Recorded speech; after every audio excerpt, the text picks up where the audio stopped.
Magandang araw po sa lahat. Ngayon ay tatalakayin ko ang kasaysayan ng Inambatan. Samahan niyo ako at kayo ay makinig ng mabuti.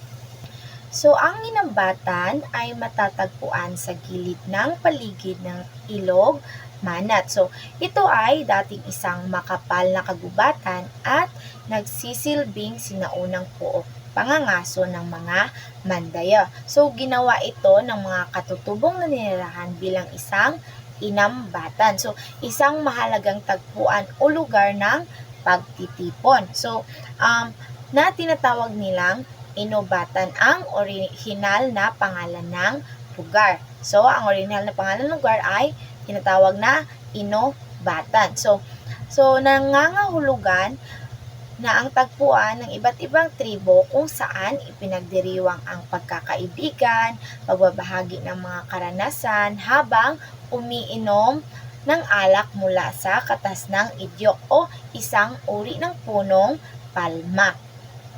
So, ang Inambatan ay nagsimula bilang isang lugar ng pagkakaibigan, pagkakaisa at kultura ng mga Mandaya.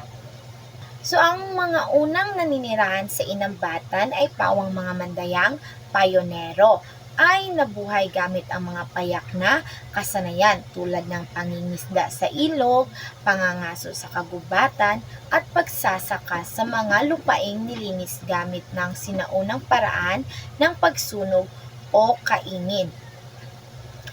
Tulad ng maraming lugar sa mga bayan ng Compostela Valley noong 1964, isang malaking baha ang lumubog sa lugar.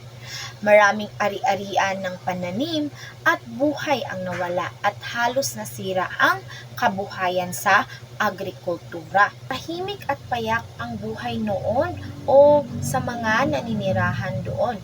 Pero nasira ito dahil sa matinding kalamidad.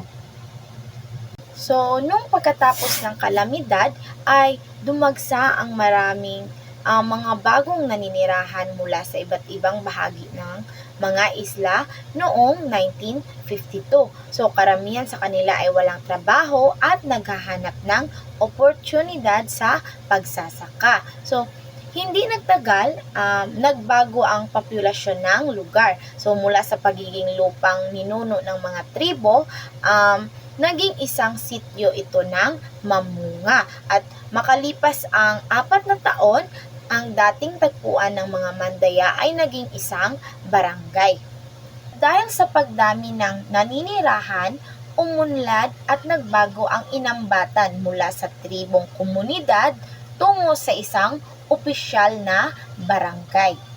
So, ang mga katutubo na hindi makipagsabayan sa mas nakapag-aral na mga Kristiyanong naninirahan ay napunta sa likuran at isinuko ang pamamahala sa kanilang mga bagong kapitbahay. So, dahil dito naitalaga si Rodolfo Corbeda bilang unang Teniente del Barrio noong 1956 to 61. Ang kanyang mga kasama niya sa kanyang pamunuan sina Concordio Blanco, Antonio Alejeyo, Simplicio Yuson, Carlos Dagpilan Sr., Fuestano Alejeyo, Salvador Espania at si Benjamin Omedley bilang kalihim ng barangay. So, ang huling itinalagang pinuno ay si Victorina Sigora noong 1969 to 72 na naging unang halal na barangay kapitan noong 1972 to 1989. Matapos ang 18 taong panunungkulan, pinalitan siya ng kanyang kambal na si Natividad Apari noong 1989 to 1994. So, noong 1995, bumalik si Sigura sa pwesto at naging pinakamatagal at pinakamaimpluwensyang leader ng Inambatan hanggang sa kasalukuyan. So, dahil dito, nagkaroon ng formal na pamahalaan at mga leader na nagmamahala sa kaayusan at pag-unlad ng komunidad. Katapos nun, hindi agad nagkaroon ng edukasyon sa inambatan hanggang 1960 nang maitayo ang isang paaralang primarya para sa Baitang 1 at 2. So gamit ang magagaan na materyales sa lupang ibinigay ng mag-asawang Salvador at Eladia, Espanya. So, ang unang gusali ng paaralan ay gawa sa mga bilogang troso at naipatayo sa tulong ng kabutihang loob ni Rodolfo Corbeda. So, sina Nemesio Alvesio at ang kanyang asawang si Concepcion ang naging mga unang guro ng inambatan. So, pagkaraan ng isang taon, itinayo pa ang gusali para sa elementarya. Okay, so dito na nagsimula ang edukasyon sa inambatan na tumulong sa pag-unlad ng kaalaman ng mga bata. So sa gitna ng makulay na kasaysayan ng inambatan ay mayroon ding masasakit na bahagi.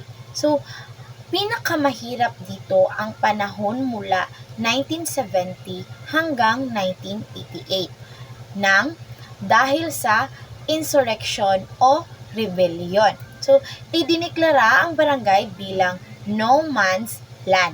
So, sa ilalim ng pahigpit na batas militar, nagsagawa ang militar ng mga pagsalakay sa mga pinaghihinalaang taguan ng rebelde sa pamamagitan ng hamletting. So, kung saan pinagsama-sama ang pamilya o mga pamilya habang hinahalughog ang kanilang mga tahanan.